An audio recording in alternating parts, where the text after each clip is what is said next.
का मतलब होता है अंधकार और रू का मतलब होता है प्रकाश।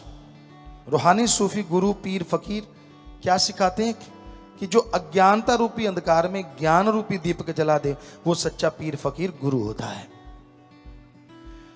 तो भाई हमारा काम आपको आवाज देना है। आप जागो ना जागो, आप मर्जी के मालिक हैं। जैसे एक फिर उदाहरण याद आ गया। एक आदमी था, पुराने समय की बात, तो उस समय घोड़े होते थे, ऊंट होते थे, बैल होते थे। तो वो घोड़ा लेके गया खेत में, तो चने लेके आ रहा था वो।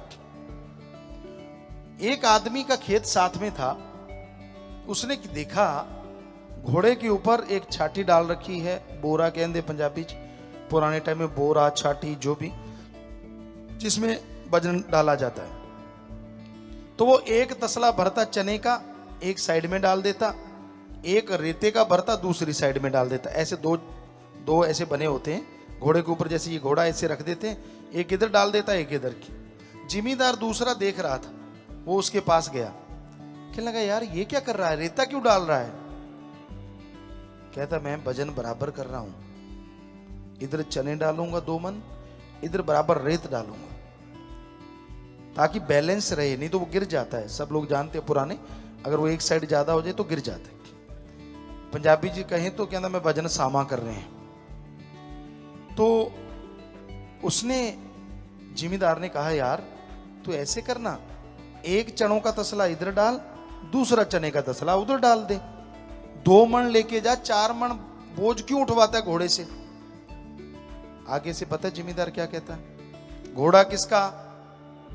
वो जिमीदार कहता तेरा। चने किसके? कहता वो भी तेरे। कहता फिर मैं जैसे मर्जी डालू, मेरी मर्जी। तो आजकल के ऐसे घोड़े वाले हैं, कुछ भी सिखा लो उनको, कुछ भी समझा दो, कहता मैं तो ऐसे करूंगा, मेरी मर्जी। तो भाई मर्जी तो तेरी, पर बताना तो फकीर का फर्ज होता है कि सही रास्ते पे चलिए। आप सेवा कीजिए, घर से शुरुआत कीजिए अपने माँ बाप की। और माँ बाप जो बुजुर्ग बैठे हैं यहाँ, उनका फर्ज है बच्चों को सलाह जरूर दो, पर टांग मत अड़ाओ।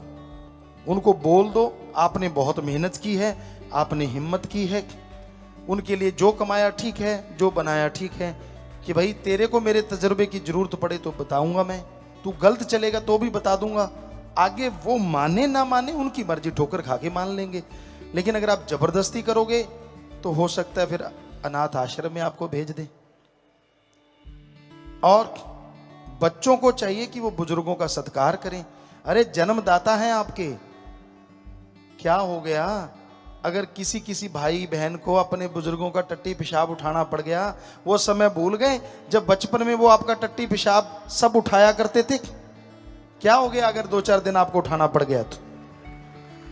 हमारी यही संस्कृति है, हमारा यही धर्म सारी दुनिया में नंबर 1 है, हमारे सारे धर्म, क्योंकि इसमें ऐसी शिक्षा दी जाती है जो दुनिया में कहीं भी नहीं। एक बार काफी देशों के लोग आए, कहते गुरुजी आपके जो धर्म है, हिंदू मुस्लिम सिख ईसाई, इसमें ऐसा क्या है?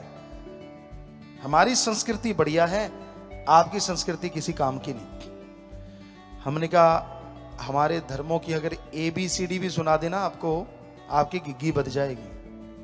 कहते कैसे? हमने कहा आपको धर्मों की A सुनाते हैं, B फिर सुनाएंगे। कहते सुनाओ। हमने हमारे धर्मों की A ये है कि जब बच्चा छोटा होता है, बिल्कुल छोटा सा जन्म लेता है, और जब तक वो पैरों पे खड़ा नहीं होता तब तक उसके माँ बाप केयर टेकर होते हैं, उसकी संभाल फूलों की तरह करते हैं, उसमें ध्यान रखते हैं। और जब माँ बाप बूढ़े हो जाते हैं, उनको सहारे की जरूरत पड़ती है, तो हमारे धर्म कहते हैं वो नौजवान बच्चे अपने बुजुर्गों को फूलों की तरह रखते हैं, उनकी वैसे केयर टेकर बन जाते हैं, वैसे संभाल करते हैं। आप लोगों के देशों में क्या ऐसी रीत है? सभी कहने लगे नहीं गुरुजी ये तो कमाल है। हमने कहा अभी तो A ही सुनाया है, B कभी फिर सुनाएंगे।